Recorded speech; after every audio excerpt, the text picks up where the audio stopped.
Assalamualaikum warahmatullahi wabarakatuh. Koneksi antar materi untuk coaching sebagai supervisi akademik oleh Eni Anita dari SMA N Srono, CGP Angkatan 7, Kabupaten Banyuwangi.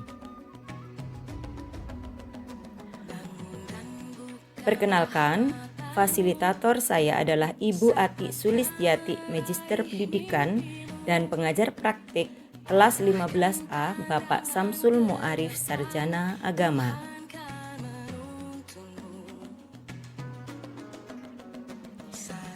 Tujuan pembelajaran khusus dalam koneksi antar materi 2.3 ini, CGP menyimpulkan dan menjelaskan keterkaitan materi yang diperoleh dan membuat refleksi berdasarkan pemahaman yang dibangun selama modul 2 dalam berbagai media.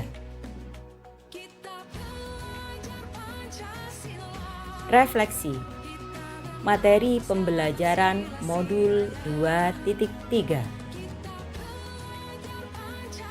Coaching adalah sebuah proses kolaborasi yang berfokus pada solusi, berorientasi pada hasil dan sistematis, di mana coach memfasilitasi peningkatan atas performa kerja, pengalaman hidup, pembelajaran diri, dan pertumbuhan pribadi dari seorang coachee. Sehingga coaching lebih kepada membantu seseorang untuk belajar daripada mengajarinya. Paradigma berpikir coaching. 1. Fokus pada coachee atau rekan yang akan dikembangkan. 2. Bersikap terbuka dan ingin tahu. 3. Memiliki kesadaran diri yang kuat. 4. Mampu melihat peluang baru dan juga masa depan. Adapun prinsip dari coaching yang harus diperhatikan, yang pertama, kemitraan. Posisi coach terhadap coachee-nya adalah mitra, itu berarti setara. Yang kedua, proses kreatif. Proses mengantarkan seseorang dari situasi dia saat ini ke situasi ideal yang diinginkan di masa depan. Yang ketiga, memaksimalkan potensi. Percakapan perlu diakhiri dengan suatu rencana tindak lanjut yang diputuskan oleh rekan yang dikembangkan, yang paling mungkin dilakukan dan yang paling besar kemungkinan berubahnya. Coaching dalam konteks pendidikan. Filosofi KHD, proses coaching sebagai komunikasi pembelajaran antara guru dan murid. Murid memberikan ruang kebebasan untuk menemukan kekuatan dirinya dan peran pendidik sebagai pamong dalam memberi tuntunan dan memberdayakan potensi yang ada agar murid tidak kehilangan arah dan menemukan kekuatan diri tanpa membahayakan dirinya. Sistem Among sesuai semboyan Ki Hajar Dewantoro, sehingga menjadi semangat yang menguatkan keterampilan komunikasi guru dan murid dengan menggunakan pendekatan coaching. Kompetensi inti coaching. Yang pertama, kehadiran penuh atau presence. Yang kedua, mendengarkan aktif atau menyimak. Yang ketiga, mengajukan pertanyaan berbobot. Dari ketiga kompetensi inti tersebut, semuanya harus dimiliki oleh seorang coach. Kompetensi inti coaching tersebut digunakan sebagai alur percakapan tirta, di mana T itu tujuan, I merupakan identifikasi, R adalah rencana aksi, dan T adalah tanggung jawab.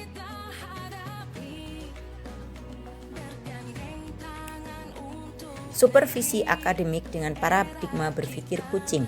Supervisi akademik yang memberdayakan yakni sebagai paradigma pengembangan kompetensi yang berkelanjutan dan optimalisasi potensi guru sebagai pemimpin pembelajaran yang berpihak pada anak.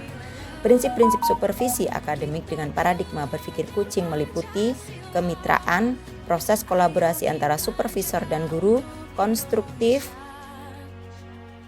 terencana, reflektif, objektif, berkesinambungan, dan komprehensif. Itu mencakup tujuan dari proses supervisi akademik. Siklus dalam supervisi klinis pada umumnya meliputi 3 tahap, yakni pra-observasi, observasi, dan pasca-observasi. Pemikiran reflektif terkait pengalaman mengajar. Emosi yang saya rasakan tergugah untuk lebih giat belajar dan tertantang untuk memperbanyak praktik coaching dengan murid dan juga rekan guru. Yang sudah baik dan yang perlu diperbaiki yaitu mendapatkan pemahaman materi coaching dan sudah dipraktikkan. Yang perlu perbaikan terkait kompetensi menjadi seorang coach yang baik, terutama memegang kata kunci yang akan menghasilkan pertanyaan berbobot pada kunci.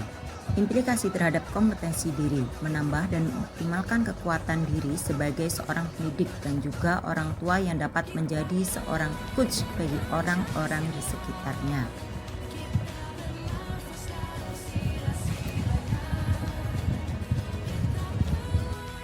Refleksi analisis untuk implementasi dalam konteks CGP.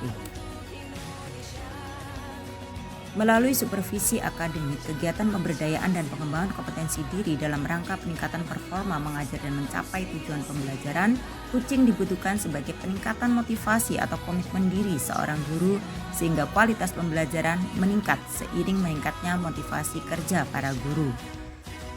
Kemitraan dalam menjalani proses coaching dapat terbangun dan membuka peluang akselerasi kesadaran yang mendorong tindakan aksi manakala dilandasi kepercayaan coachee kepada coach.